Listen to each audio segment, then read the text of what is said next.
The buffet at Flaxborough Station had been slated for closure several times before, only to be saved at the last moment by petitions, letters to the editor, and the quiet persistence of Mrs. Pargeter, who regarded the place as both livelihood and battleground.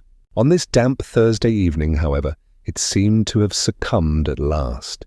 The few remaining dishes, cold sausage rolls, a congealing quiche, and a trifle whose cream had begun to collapse inward, were spread across the counter like soldiers after a lost campaign.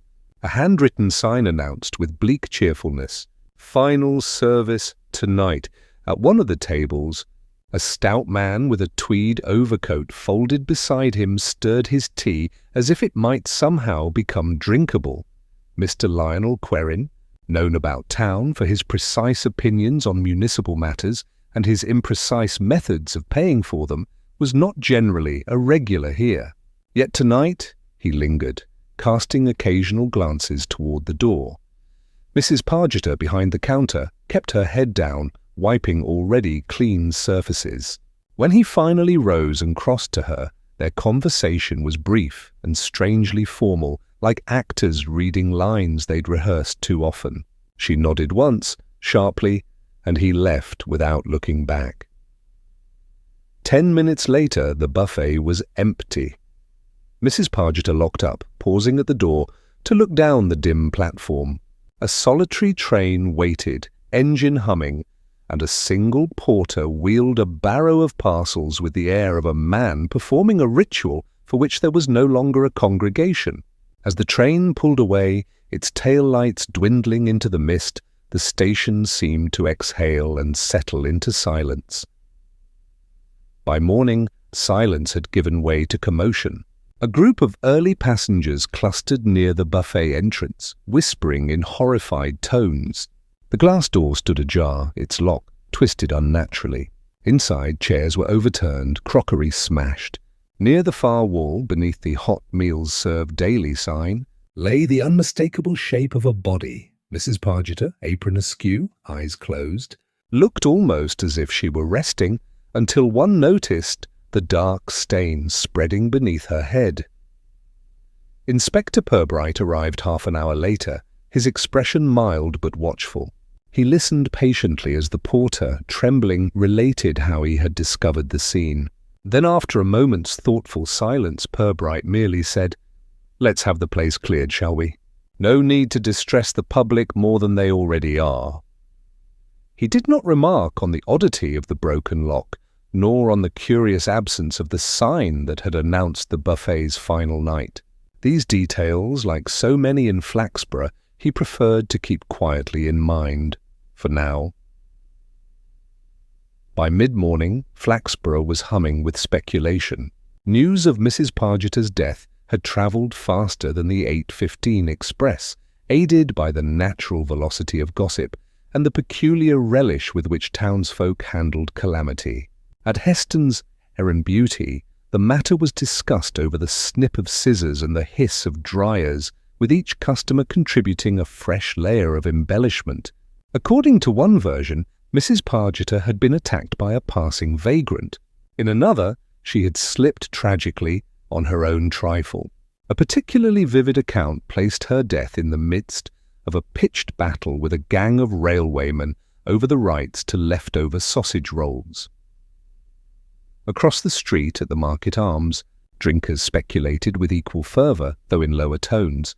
Mr. Lionel Querin's name surfaced more than once, spoken with the careful vagueness of people who enjoyed implying scandal without committing to it. Querin himself was nowhere to be seen, having spent the morning closeted in his office at the Town Improvement Committee, where he appeared unusually preoccupied with his correspondence and unusually unwilling to answer the telephone. At the greengrocer's, Mrs. Tomlinson claimed to have seen Mrs. Pargeter only the day before, looking right peculiar, and confided this diagnosis to 3 separate listeners within an hour. The listeners, in turn, shared it with others, until the woman's supposed illness was cited as evidence of poisoning, nervous collapse, and even, by one especially dramatic young clerk, a secret sorrow too great to bear. Each theory grew more elaborate as it passed from mouth to mouth. until no one could recall which had been first uttered or by whom. Pirbright, meanwhile, moved quietly through this fog of rumour, pausing here and there to ask a gentle question. He listened far more than he spoke, and what he learned was less about the truth than about the speakers themselves, who bore grudges, who feigned ignorance, who tried just a shade too hard to seem unconcerned. When he stopped in at the Market Arms for a midday sandwich, his presence silenced conversation for a full 20 seconds, after which it resumed at twice the speed but half the volume. As the day waned, a new certainty took hold among the townsfolk. Mrs. Pargeter's death was no accident. The buffet, they agreed, had been the scene of something dark and deliberate. By evening, people were locking their doors earlier than usual and casting nervous glances toward the railway station. Pirbright, walking home beneath the first misty street lamps, reflected that while facts were still scarce, fear and suspicion had already established themselves with remarkable efficiency. Somewhere amid the chatter, he knew, a single true thread waited to be drawn free, if only he could find it before it vanished beneath the embroidery of the town's imagination. Inspector Pirbright began his inquiries early the next morning, starting with those who had been closest to the scene. The porter, still pale from the shock of his discovery, was found in the tiny station office, clutching a mug of tea as though it were an anchor in turbulent waters. His account differed little from what he had given before, though under Pirbright's calm questioning, a few details emerged. He had seen a man leave the buffet shortly before closing, a tall figure in a dark coat, carrying a small case. The porter had not noticed his face, only that he walked quickly and did not look around. When asked whether the man might have been Lionel Querrin, the porter hesitated, then admitted he could not be sure. From the station, Pirbright moved on to Mrs. Pargeter's modest lodgings above a tobacconist's shop. The landlady, a thin woman with sharp elbows and a sharper tongue, greeted him with indignation that bordered on performance. Mrs. Pargeter, she declared, had been a model tenant, quiet, prompt with her rent, and given to little company save the occasional evening visitor whose identity the landlady could not, or would not disclose. A search of the small rooms revealed nothing remarkable: a few well-thumbed magazines, an orderly wardrobe, and a biscuit tin containing the sum total of her savings. There was no sign of forced entry or disturbance. Later, at the police station, Pirbright interviewed a handful of townsfolk who had been near the station the previous evening. Most had nothing to offer beyond vague impressions: a light in the buffet when there should have been none, a sound like breaking glass muffled by the departing train. One elderly man, however, recalled seeing Lionel Querrin hurrying away from the station, his head lowered and his expression troubled. This testimony, though hardly conclusive, fitted uncomfortably well with the porter's earlier remark. By late afternoon, Pirbright felt the case taking on a shape, though an indistinct one. The broken lock suggested violence, yet nothing appeared to have been stolen. Mrs. Pargeter's last conversation with Querrin, overheard only in fragments by another passenger, hinted at a disagreement, but over what remained uncertain. Sitting at his desk, Pirbright made a brief note of these threads and closed his notebook with a soft sigh. There was, as yet, no firm pattern, only scattered pieces that might belong to several puzzles at once. Still, he knew that somewhere in the day's quiet revelations lay the first true clue. Waiting for him to notice it when the time was right, Lionel Querrin received Pirbright with the elaborate courtesy of a man determined to appear unruffled. His office at the Town Improvement Committee was a narrow room lined with rolled maps and municipal plans, the air thick with the scent of stale tobacco and damp paper. Querrin rose as the inspector entered, his smile carefully arranged, though his fingers drummed lightly on the edge of his desk. "Inspector, this is a most distressing business," he began, lowering himself into his chair with a theatrical sigh. "Mrs. Pargeter's passing has quite shaken me, I assure you. I have already drafted a note of condolence to her sister." Pirbright, settling himself opposite, inclined his head politely. Very thoughtful of you, sir. You knew Mrs. Pargeter well? Querin's lips pursed. Well, in the sense that any public servant knows a local tradesperson. She supplied refreshments at certain civic events. A capable woman, though occasionally difficult. He produced a dry little chuckle that failed to reach his eyes. But really, who isn't? Pirbright allowed the remark to pass. I understand you were at the station buffet on the evening in question. Querin's hands stilled. Indeed I was. I happened to be passing through on my way home and thought I might take a cup of tea, perhaps a sandwich. I had no idea it would be the last night of service. His tone suggested this ignorance was a matter of deep personal injury. I left rather early. The atmosphere was, well, subdued. Subdued? Pirbright repeated gently. Yes, Querin said, a touch too quickly. Mrs. Pargeter seemed preoccupied, though she said nothing to me of consequence. Pirbright regarded him with mild interest. Several witnesses observed you leaving in some haste. Querin laughed, the sound brittle. Haste? There's a steady trickle of them, the porter said, flipping through the entries. Mostly dry goods for the shops, some catalogue orders, a few private deliveries. Nothing out of the ordinary. Pirbright leaned over the book, his eyes moving unhurriedly down the columns. And yet, he murmured, ordinary things have a way of concealing extraordinary ones. He stopped at a recent entry and tapped it lightly with one finger. This one, for instance. Who collected it? The porter squinted. Small wooden crate came from Leeds last week. It was picked up by a young lad, one of Querin's committee clerks, I think. Paid in cash, no receipt. Love gave a low whistle. Odd arrangement, sir. Perhaps, Pirbright replied. Or perhaps entirely innocent. As they left the office, Love shook his head. I can't see why anyone would send an anonymous note about something like that. A crate's a crate. Quite so, Pirbright agreed mildly.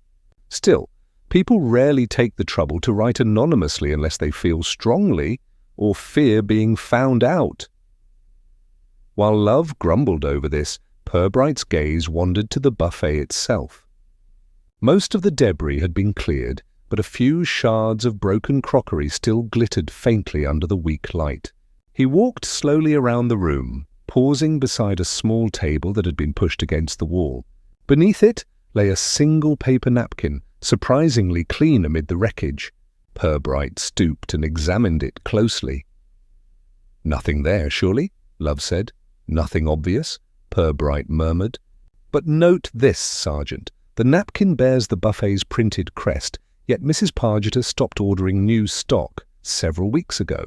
By rights, there should be no unused ones left, Love frowned.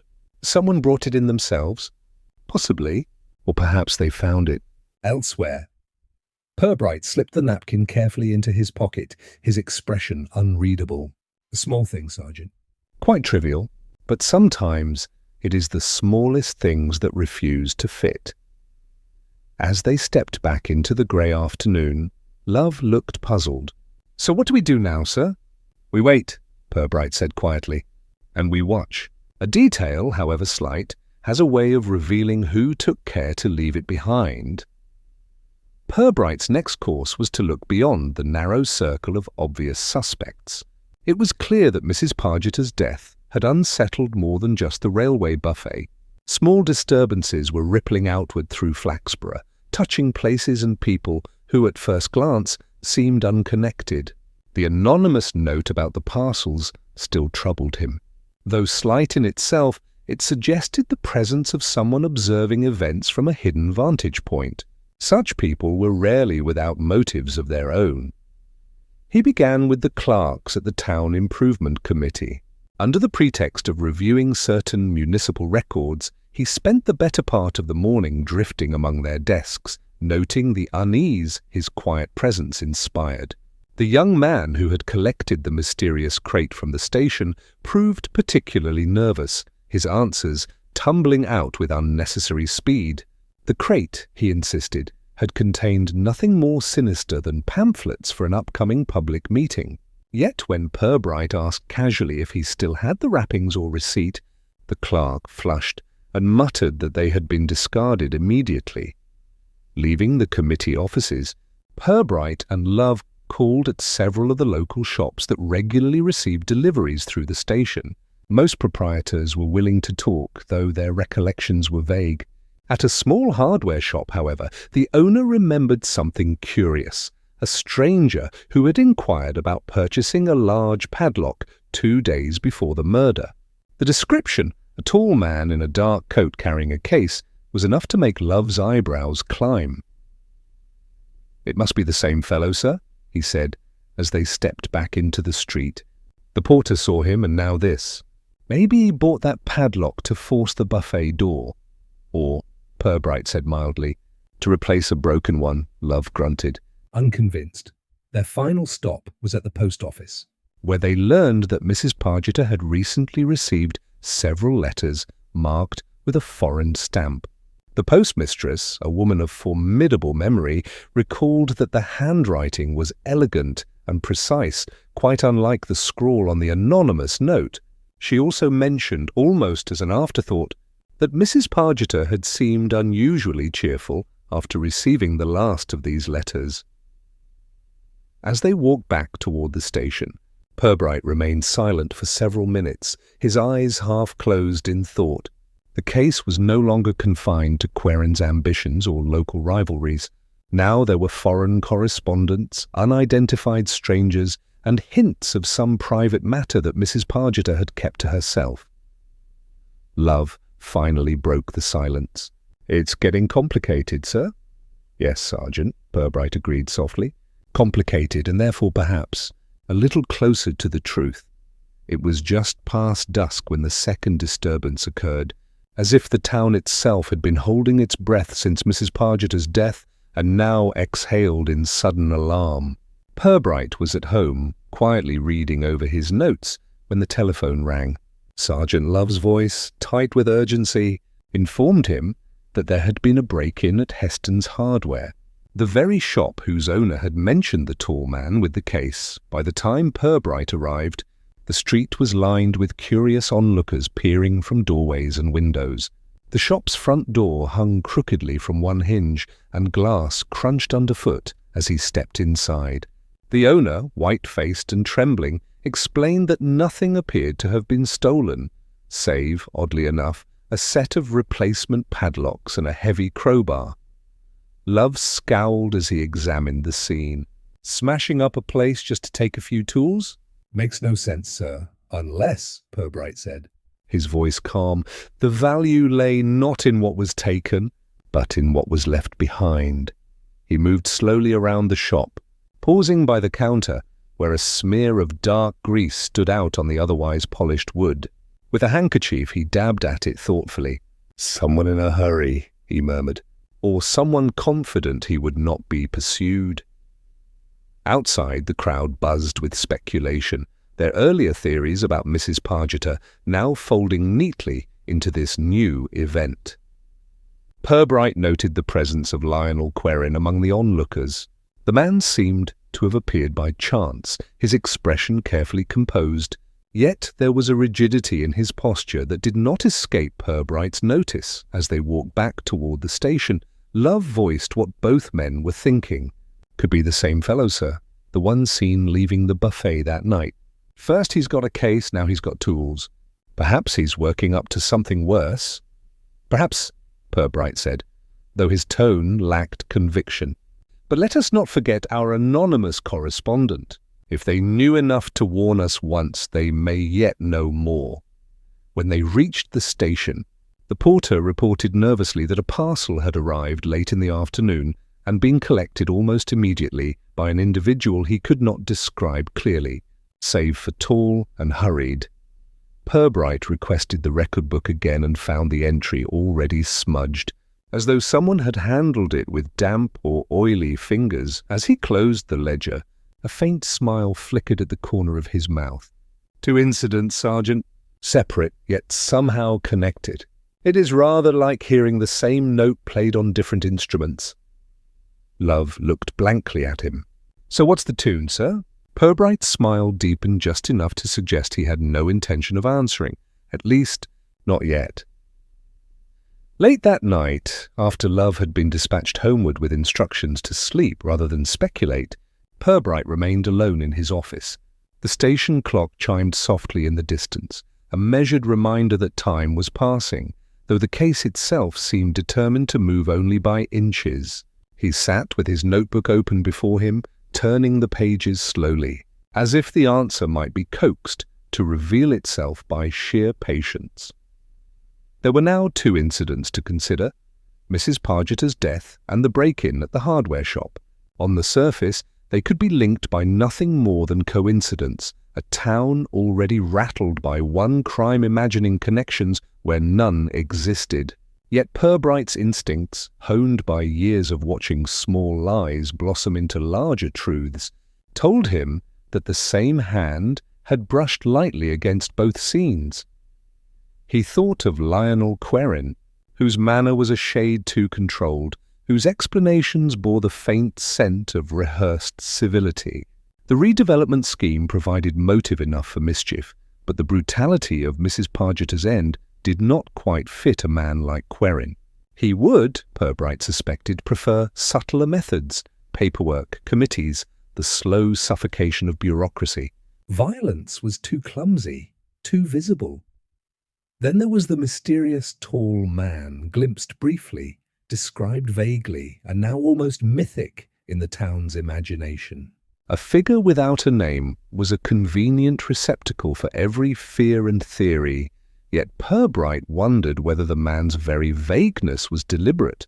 People were prone to remember what they expected to see: a shadow, a coat, a hurried step. Details could be planted as easily as seeds. His thoughts turned to the parcel, and the anonymous note urging him to look there.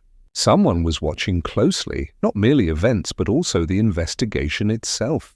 That suggested foreknowledge, perhaps even complicity. Pirbright considered the note's shaky script, so at odds with the elegant hand that had addressed Mrs. Pargeter's foreign letters. 2 correspondents, 2 intentions, one overtly affectionate, the other skittish and urgent. The contrast seemed too...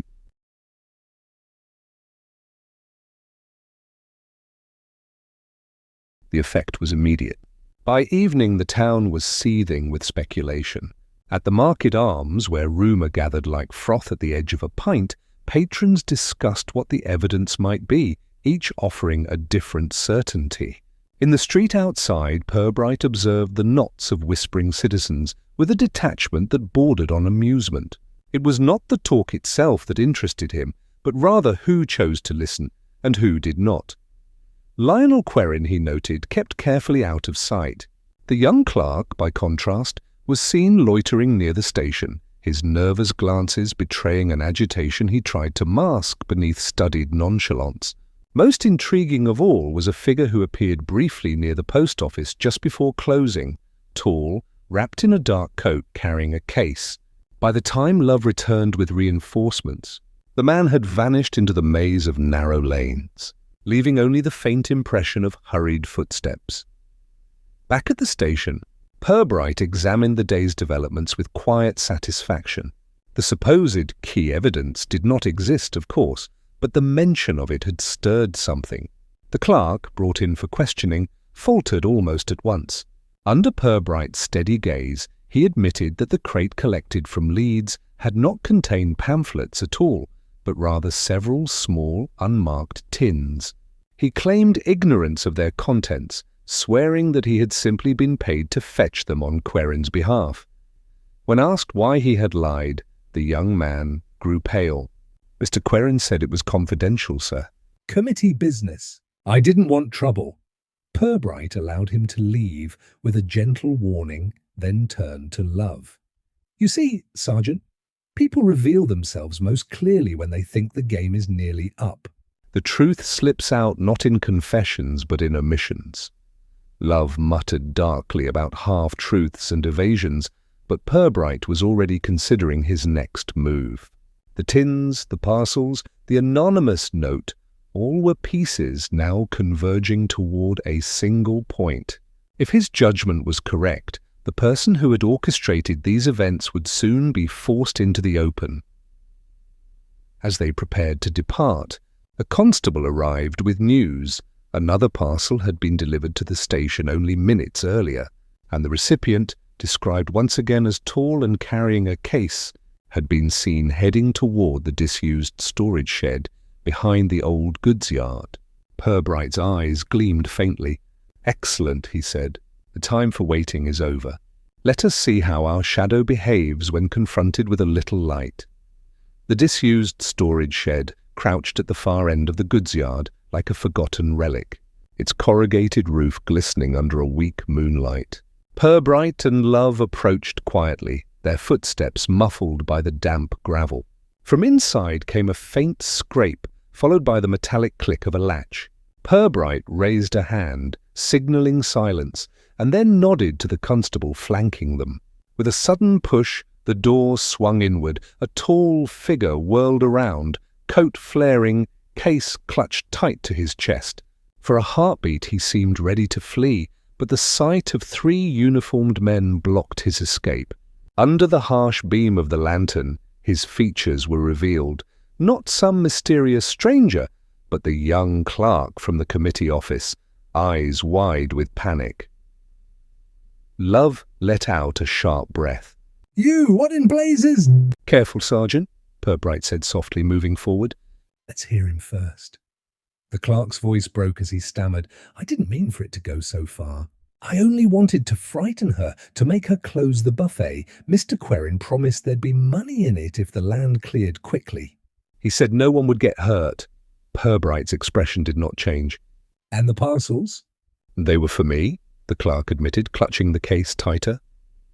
"Chemicals, paint thinner, just to make it seem like there'd been a proper act of vandalism. The note, too." "I sent it so you'd look the other way, think there was some outsider involved." But that night, his words faltered, and he sank onto an upturned crate. Mrs. Pargeter wouldn't be bullied. She told me she'd go to the papers about Querin and the redevelopment scheme. I tried to stop her leaving. There was a struggle. She fell. "I didn't mean to." His face crumpled, and he buried it in his hands. Love stared, stunned. "All this time we were chasing ghosts, and it was you under our noses." Pirbright, however, remained calm. "A ghost, Sergeant, is often just a man who knows when to keep to the shadows." He turned to the constable. "Take him in, gently." As the clerk was led away, Love muttered, "What about Querin, sir?" "He set this whole thing in motion." Pirbright's gaze lingered on the darkened yard. "Oh, we shall speak to Mr. Querin. His methods may have been indirect, but the law does not ignore those who profit by other men's violence." Later, as dawn paled the sky, Pirbright stood alone on the station platform. The buffet lay silent and shuttered, its windows reflecting the first thin light of day. In the distance, a train approached, its whistle carrying through the mist like a melancholy sigh. The inspector watched it come and go, his hands folded behind his back. The town would wake soon, ready to weave its own version of events, full of half-truths and embellishments. For now, though, the truth belonged only to him, a truth built not on sudden revelations, but on small, persistent details that refused to be ignored. He allowed himself a brief wry smile, then turned away and walked slowly toward the waiting day. By mid-morning, the story of the arrest had begun its inevitable journey through Flaxborough's streets and parlours, growing more dramatic with each telling. At the Market Arms, it was already agreed that the clerk had been part of a grand conspiracy involving foreign agents and stolen railway funds. At Heston's Hair and Beauty, Mrs. Pargeter's final moments were retold with such operatic embellishment that one customer wept openly beneath her curlers. Each account diverged wildly from the truth, yet all were delivered with the certainty of eyewitness testimony. Pirbright, listening to these tales later that day, as he walked through town, allowed himself a faint inward smile. It was, he reflected, the natural order of things. The facts of the case would remain in official records, precise and cold, while the living would choose stories that suited their needs and prejudices. Perhaps that was for the best. A little myth-making spared people the discomfort of ambiguity. At the police station, the young clerk sat despondent in a holding cell, staring at his hands as though they were strangers. Love, who had a tendency to grow sympathetic once the shouting was over, brought him tea and muttered something awkwardly consoling. The boy's confession, when read back, sounded almost pitifully simple, a misguided attempt to please his superior, spiraling into fear and accident. The tins of chemicals retrieved from the case were indeed nothing more dangerous than paint thinner and lamp oil, symbols of menace rather than actual tools of destruction. Lionel Querrin was brought in later under far different circumstances. He arrived flanked by 2 constables, his coat impeccably brushed, his expression one of injured dignity. Under questioning, he admitted to urging the closure of the buffet for financial gain, but denied ever instructing anyone to commit violence. His lawyer would doubtless make much of this distinction, but Pirbright suspected the court would take a dim view of a man who sowed greed and then claimed surprise at the harvest. As dusk settled over the town, the station platform was once again quiet.